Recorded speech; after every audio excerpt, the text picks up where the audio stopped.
hat going. I saw that in the mirror this morning. Got this weird curve going. All right. Well, you guys want me to pop a little opening? Yeah, if you want to. Go? Yeah, I mean, kick it off. Yeah, sure. So we're going into week 2, and a lot of good work today. Just situational football, and Coach does a great job with educating our guys and our staff about it. We're embracing that. And spend a lot of time on camp here this next week on doing it, and there's some really good things to teach off of. And today, I think we did. One of the things that stuck out to me today, just offensively, was like, the quarterbacks were uncomfortable, and I don't mean that like like they're uncomfortable with what we were doing, but like we got some good blitz work, we had a couple new schemes in today. So as you go into week 2, we stretch them mentally, and we left. There's some really good things today, but we were uncomfortable today. That's a good thing as far as fall camp goes. So we're excited to be moving in towards whatever number day it is. Kind of lose track, but we're getting better every day. You mean to make this a horse race thing, but what's the progress of your top 2 quarterbacks at this point? Yeah, we're pouring a lot of the reps into those guys, and you guys have been privy to that a little bit and seen that some. And Ryan Johnson's doing a really good job when his opportunity comes up. I think they're great. They're great. The room is great for each other. We've talked at nauseum about a little bit about the room and how they get along, and how they pull for each other, make each other better. And that's really just the truth. It's not like that everywhere. And we got a unique bunch of guys that really truly care or invested about the other one's interests. Now they want theirs. There's nothing wrong with that. You should want yours. You should want your opportunity. You should want to be the guy. But they don't let that get in the way of the relationship. And so Art and Tommy are certainly good for each other, good for our room, and are good for our team. Are you seeing any separation yet amongst your wide receivers, especially? Man, we're playing a bunch of them, and man, there's a lot of plays.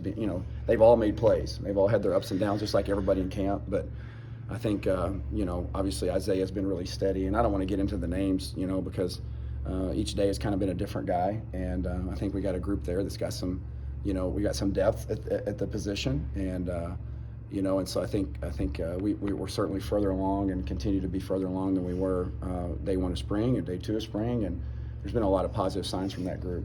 Coach Bielema has said he won't name a starting quarterback probably until the week of the first game, but is Tommy continuing to get the majority of the first team reps?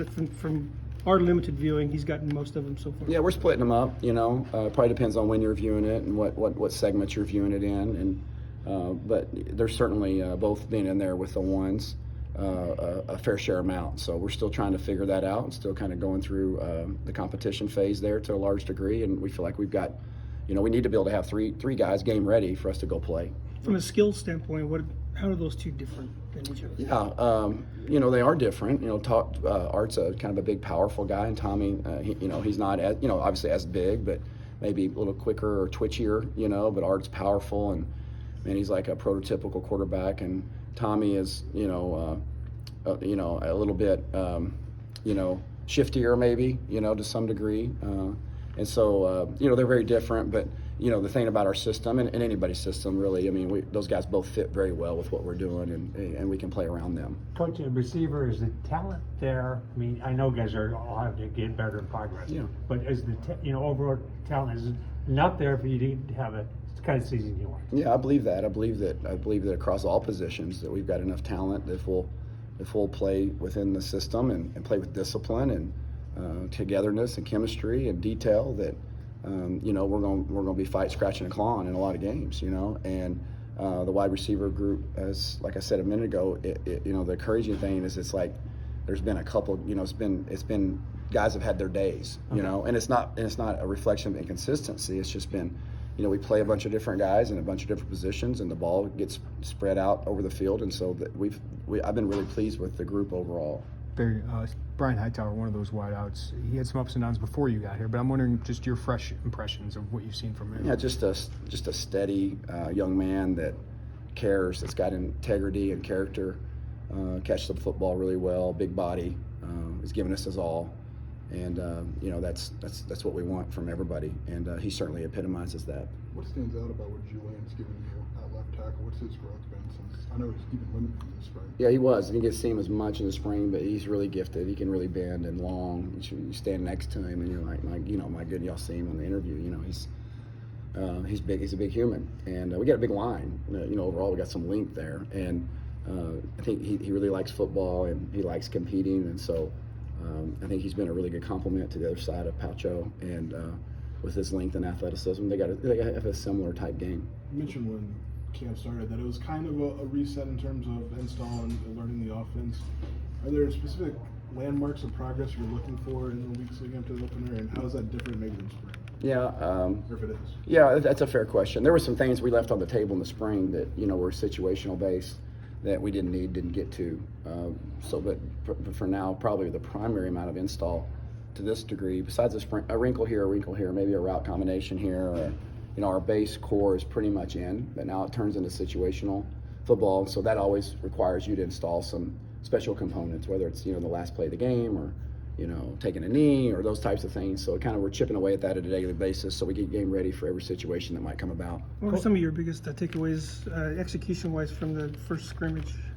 We played clean, took care of the ball. From an assignment standpoint, we weren't as detailed. We were a little bit sloppy, but the on the outer the outer part on the outside looking in, you would say that was a pretty clean scrimmage. There weren't a lot of penalties, and the ball wasn't on the ground, and went through an interception. So that was a real positive, and we got to continue to take care of the ball. We always hear about the tempo. Were you pleased with the tempo? No, I wasn't. I wasn't really, to be honest with you. And the guys know that. That's not a secret. We got to press that, and it's kind of to be expected.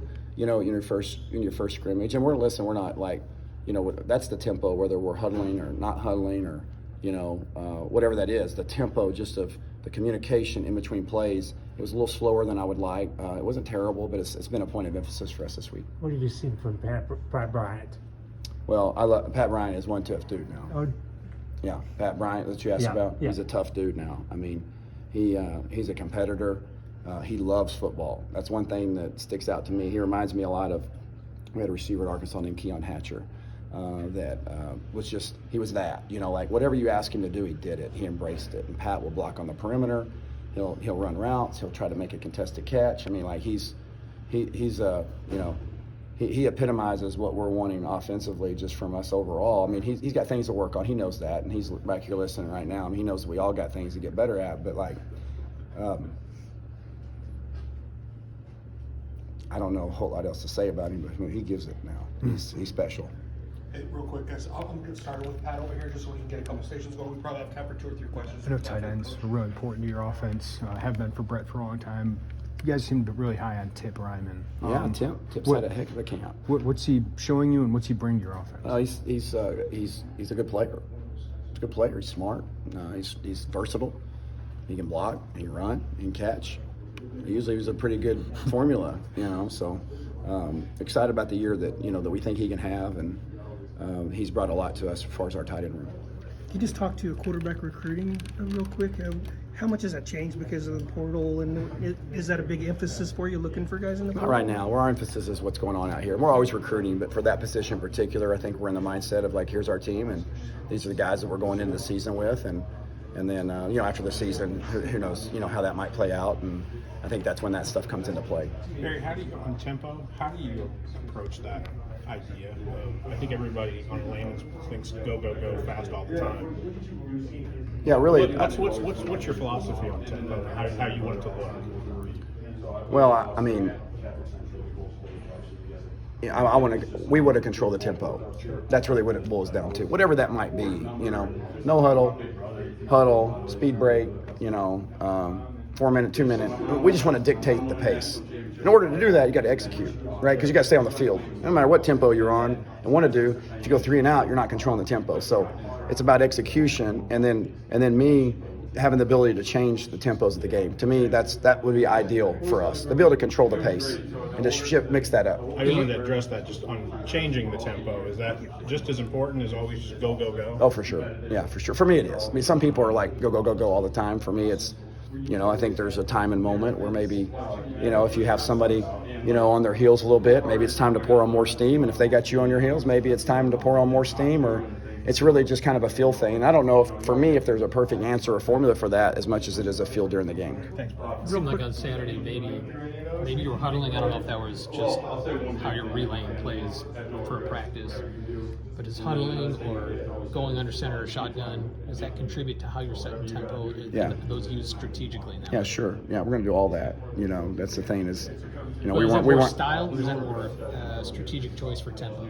Yeah, I mean, probably a little bit of both. I mean, really being underneath the center in the gun, that really doesn't change anything for us, but a huddle does, obviously. And we spend a lot of time in the huddle, and you know, a lot of time underneath the center, and that's something we didn't do very much at UTSA. That's something, you know, that we believe in, and something I believe in, and What we're advantages certainly. does a huddle give you as opposed to? Well, I mean, from the side? yeah, I mean, maybe it takes the stress off the signals for a little bit, or you know, off the communication with the wristband. You know, there's all kinds of different ways to communicate. We're going to do all of that. Yeah, you know, yeah. wristband, quarterback play call, come over and get the play call for me some. You know, we're going to try to do a little bit of all that. But and again, there's no perfect formula for that for us. But we are going to try to change it up. One last quick one. You going to be in the box, or are you going to be on the field? Plan on being on the field. Is there a reason behind that? Or? I like the feel of the game and being down there. Obviously, you can't see as well, but if you get good information, which I know we'll get, it's a good place for me to be because I can be with the quarterbacks in between series.